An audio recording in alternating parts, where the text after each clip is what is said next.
Hello friends, आज हम करेंगे क्लास 10th की ज्योग्राफी का chapter number 1 resources and development. Can you identify and name the various item used in making life comfortable in your village and town.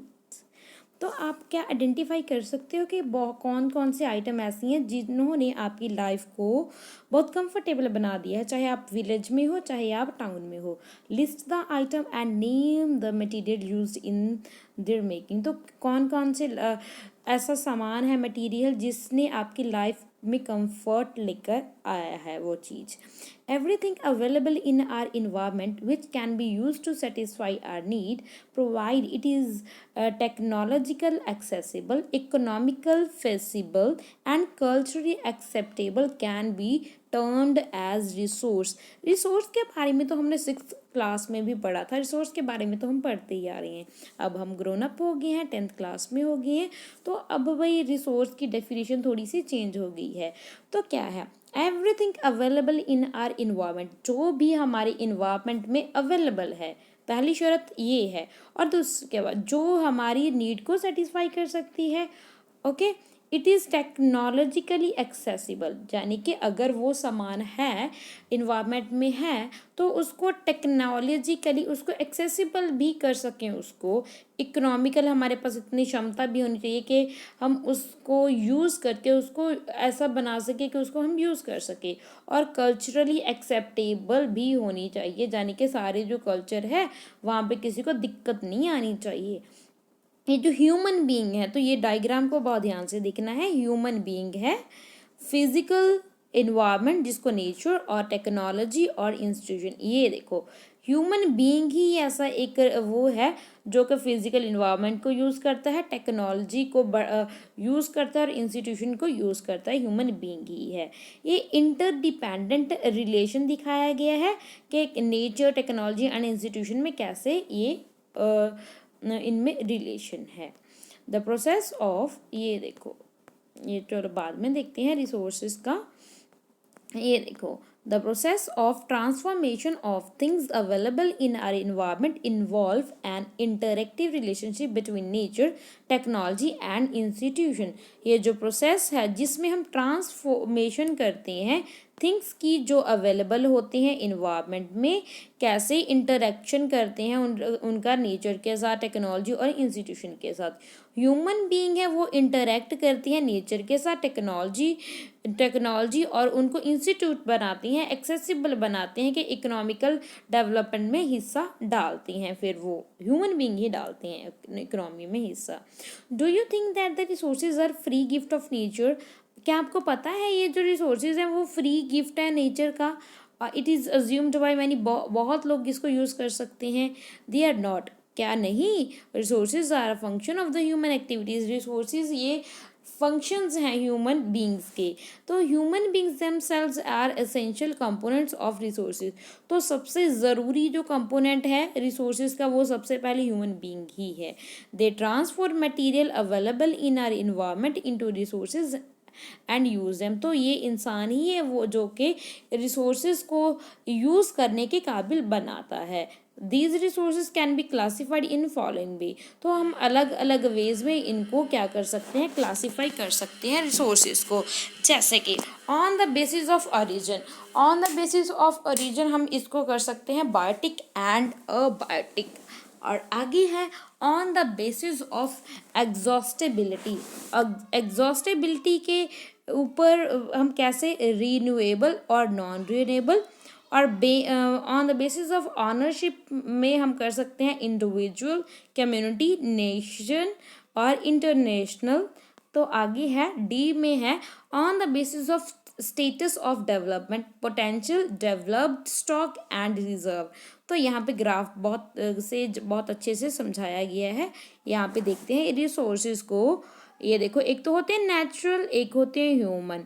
तो natural में कौन कौन से आ जाते हैं, इसको पहले 2 पार्ट्स में डिवाइड किया गया है, रीन्यूएबल, नॉन रीन्यूएबल। रीन्यूएबल कौन से हैं? कंटिन्यूस, जो जिसको हम दोबारा से रीन्यू कर सकते हैं, जैसे कि विंड हो गया, वाटर हो गया। और एक और कौन से जो बायोलॉजिकल होते हैं, बायोलॉजिकल जिसमें नेचुरल वेजिटेशन और वाइल्ड लाइफ आती है। आई होप ये तो इतना समझ में आ गया होगा। और नॉन रिन्यूएबल में जो रिसाइकेबल हैं जैसे कि मेटल हो गया, नॉन रिसाइकेबल जिसमें फॉसिल फ्यूल हो गए, और ह्यूमन बीइंग में, ह्यूमन रिसोर्सेज में ये स्ट्रक्चर एंड इंस्टीट्यूशन और क्वांटिटी और क्वालिटी इसमें आ जाते हैं। ओके, आई होप आपको समझ में आ गया होगा। उसके बाद है identify at least 2 resources from each other category. तो आइडेंटिफाई करना है आपने 2 कैटेगरी रिसोर्सेज में, ठीक है। टाइप ऑफ रिसोर्सेज तो थोड़ा सा डिटेल में पढ़ेंगे इनके बारे में। On the basis of origin, origin के बेसिस पे बायोटिक रिसोर्सेज कौन से हैं? These are obtained from biosphere and have a life such as a human being। तो जैसे कि ह्यूमन बीइंग में लाइफ होती है वैसे ही है, जैसे कि फ्लोरा एंड फोना और फिशेस और लाइफ स्टॉक, ये सारे ये बायोटिक रिसोर्सेज कहलाते हैं। और है अबायोटिक, अबायोटिक वो आ जाते हैं जो कि नॉन लिविंग थिंग्स आ जाती हैं जिनमें जान नहीं होती, जैसे कि रॉक्स और मेटल्स। आगे है ऑन द बेसिस ऑफ एग्जॉस्टेबिलिटी।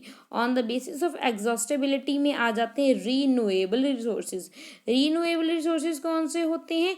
ये वो रिसोर्सेज होते हैं जिनको हम प्रोड्यूस कर सकते हैं, रीन्यू कर सकते हैं फिजिकली, केमिकली और मैकेनिकली प्रोसेस के द्वारा। इनको रीन्यूएबल रिसोर्सेज और रिप्लेनिशेबल रिसोर्सेज बोलते हैं। इसकी एग्जांपल है सोलर और wind energy, water, forest and wild life etcetera, ये सब कुछ। अगर एक बार ये देखो सोलर तो एनर्जी और ये विंड है, इसको तो हम दोबारा से रीन्यू कर ही सकते हैं। ओके, और many further be divided into continuous और फ्लो। तो कंटिन्यूस और फ्लो इसको आगे भी हम डिवाइड कर सकते हैं रीन्यूएबल को, जैसा कि हमने चार्ट में देखा था।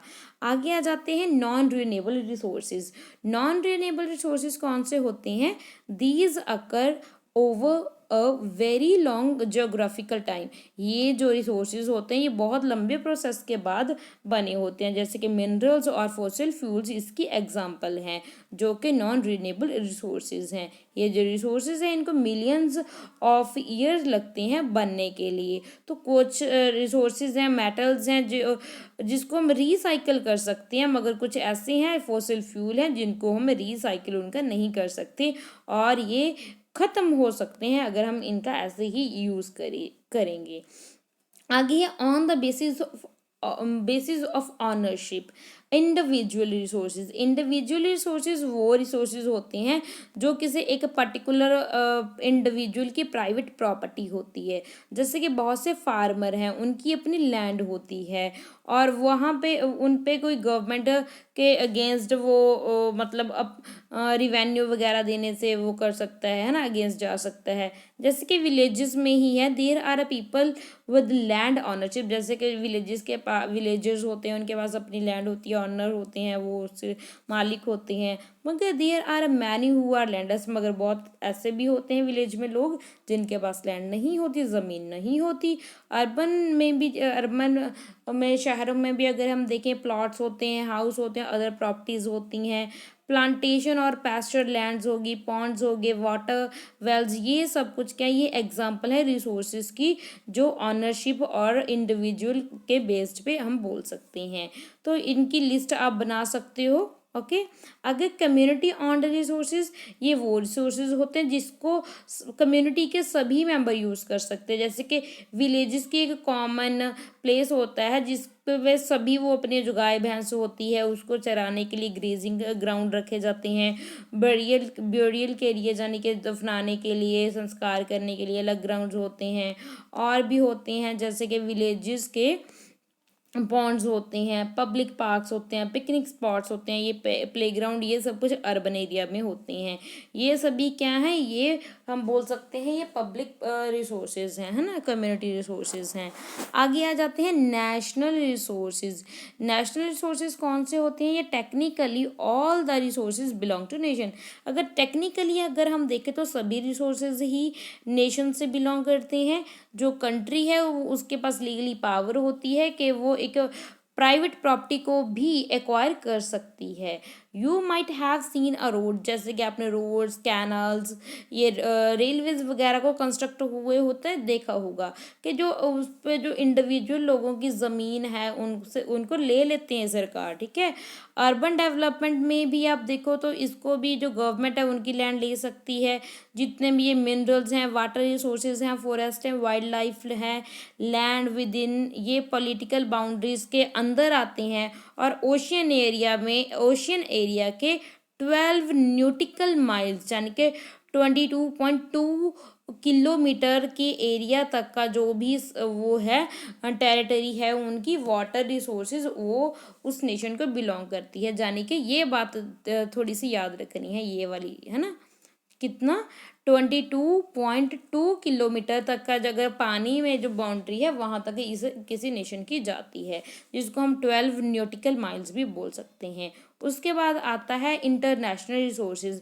इंटरनेशनल रिसोर्सेज कौन से होते हैं? ये इंटरनेशनली इंस्टीट्यूशन जो कि रेगुलेट करती हैं कुछ रिसोर्सेज को, जैसे कि ओशियन रिसोर्सेज हो गए beyond 200 natural miles of the exclusive economical zone belong to open ocean and no individual country can utilize these without the concurrent of the international institution।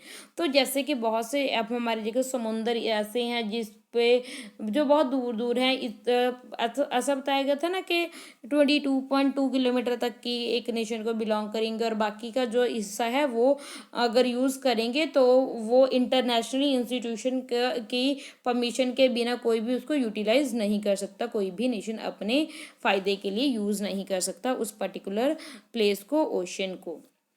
आगे डू यू नो में देखेंगे। Do you know that India has got the right to mine manganese nodules from the bed of the Indian Ocean from that area which lies beyond the exclusive economical zone.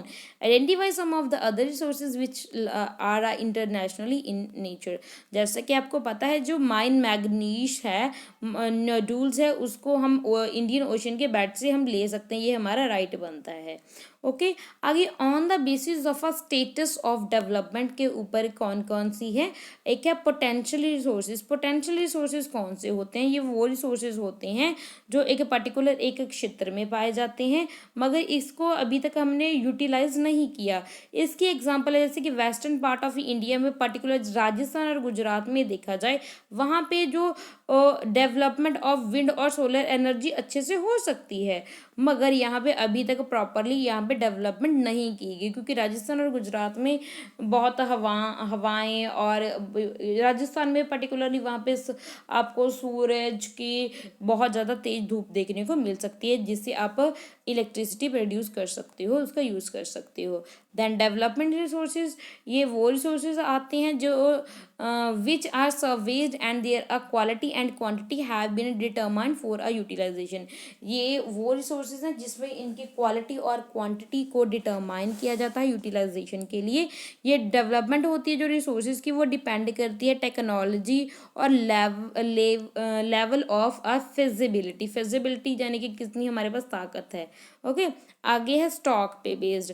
जो material है environment में जो कि potential होता है, potential उसमें इतनी ताकत होती है, इतनी क्षमता होती है कि वो ह्यूमन नीड्स को सेटिस्फाई कर सकता है मगर human being do not have the appropriate technology.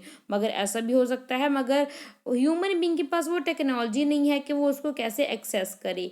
तो आर इंक्लूड अमंग स्टॉक, तो उनको हम स्टॉक बोलेंगे कि हम है तो सही मगर टेक्नोलॉजी नहीं है कि हम उसको कैसे एक्सेस उसको यूज़ किया जाए। इसका एग्जांपल है water is a component for to gases. तो जो वाटर है वो कंपोनेंट है टू गैसेज का, एक है हाइड्रोजन और एक है ऑक्सीजन का।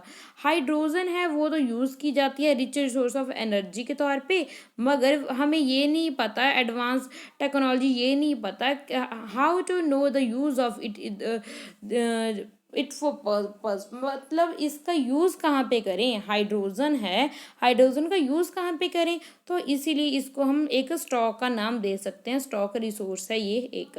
आगे आ जाते हैं reserves.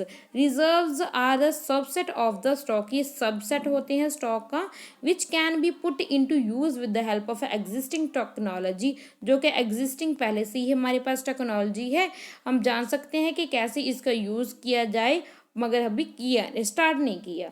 These can be use for a meeting future requirement, future की ज़रूरतों के अनुसार इसको यूज़ कर सकती हैं। जो रिवर वाटर है उसको हम हाइड्रो इलेक्ट्रिसिटी पावर जनरेट करने के लिए यूज़ कर सकते हैं, मगर प्रेजेंटली इसको it is being used only for a limited extent, किया जा रहा है मगर सिर्फ लिमिटेड एक्सटेंट पे ही किया जा रहा है।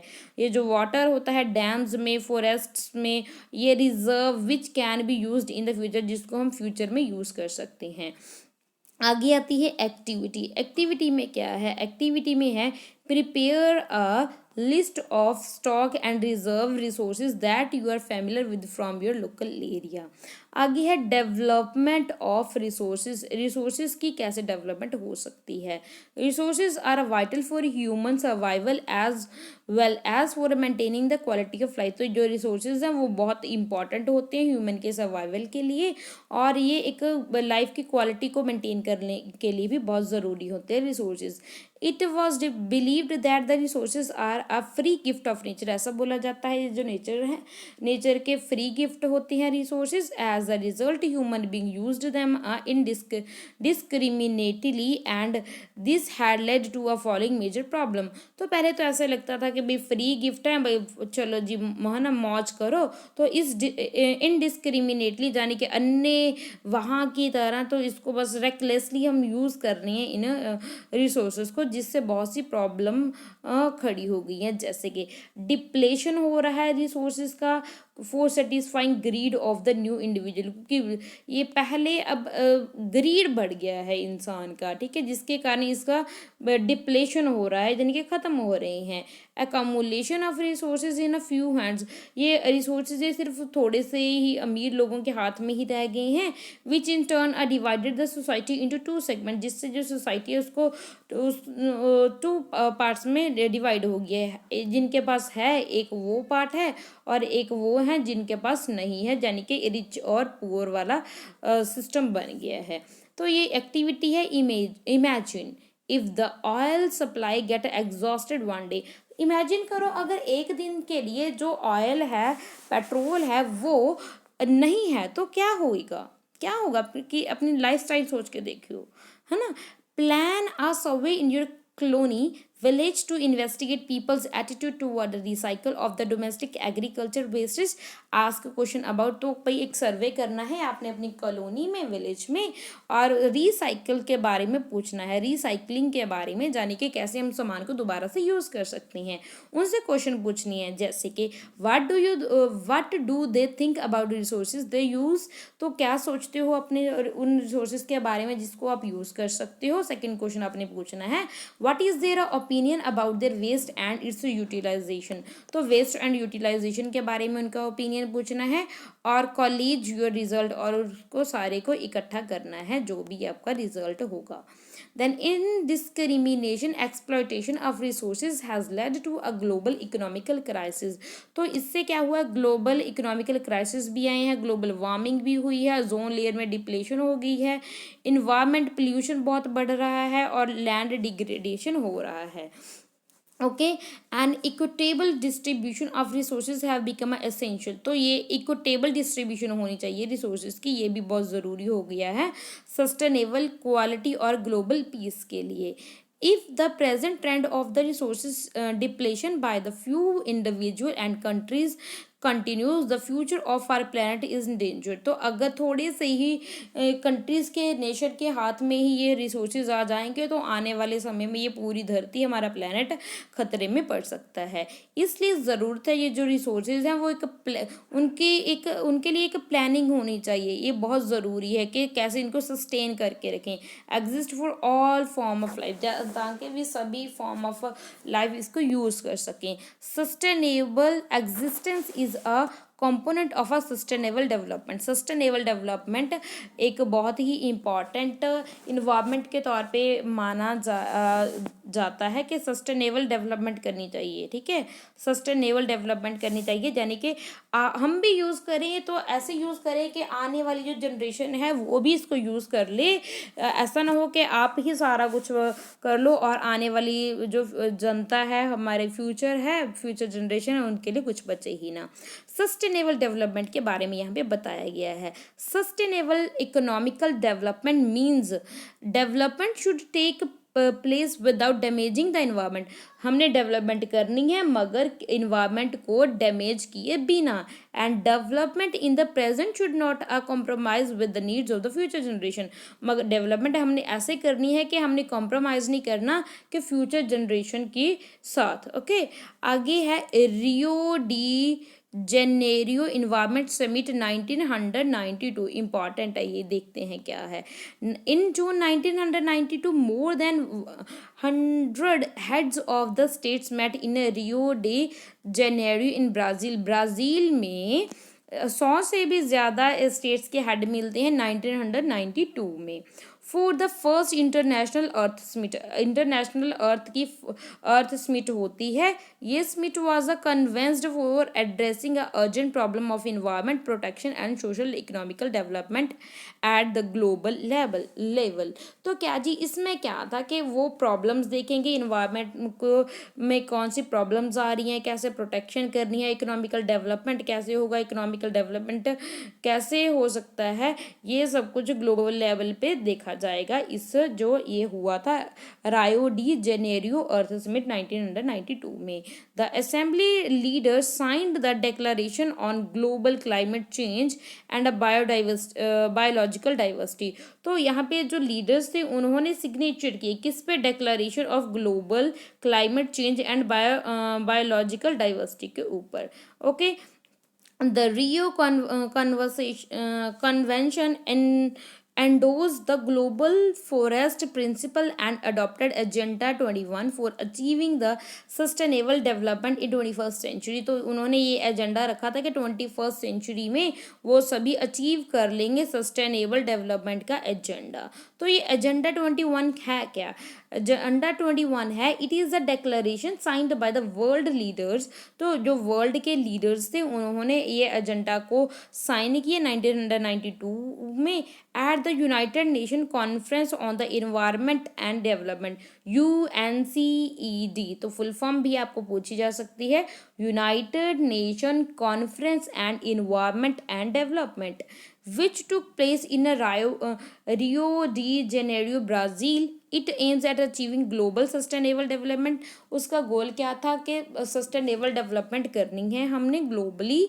इट इज़ एन एजेंडा, तो ये एक एजेंडा था टू कम्बेट इन्वायरमेंट डैमेज के, हमने बचाना है इन्वायरमेंट को डैमेज होने से, पॉवर्टी से, डिजीज़ से। ग्लोबल कॉपरेशन करनी है कॉमन इंटरेस्ट पे, म्यूचुअल नीड्स होंगी जिसको, और शेयर की जाएंगी रिस्पॉन्सिबिलिटीज़। वन मेजर ऑब्जेक्टिव इस एजेंडा 21 का था that every local government should draw it's on local agenda 21। तो जो अपनी हर एक जो लोकल गवर्नमेंट है वो अपने जो एजेंडा 21 है वो ड्रॉ करेगी, क्योंकि हर एक कंट्री की अपनी नीड है, अपनी अपनी प्रॉब्लम्स है उसके कारण। तो रिसोर्स प्लानिंग के बारे में हम नेक्स्ट पार्ट में करेंगे। जितना पढ़ा है आई होप आपको समझ में आ गया होगा। Thank you and God bless you.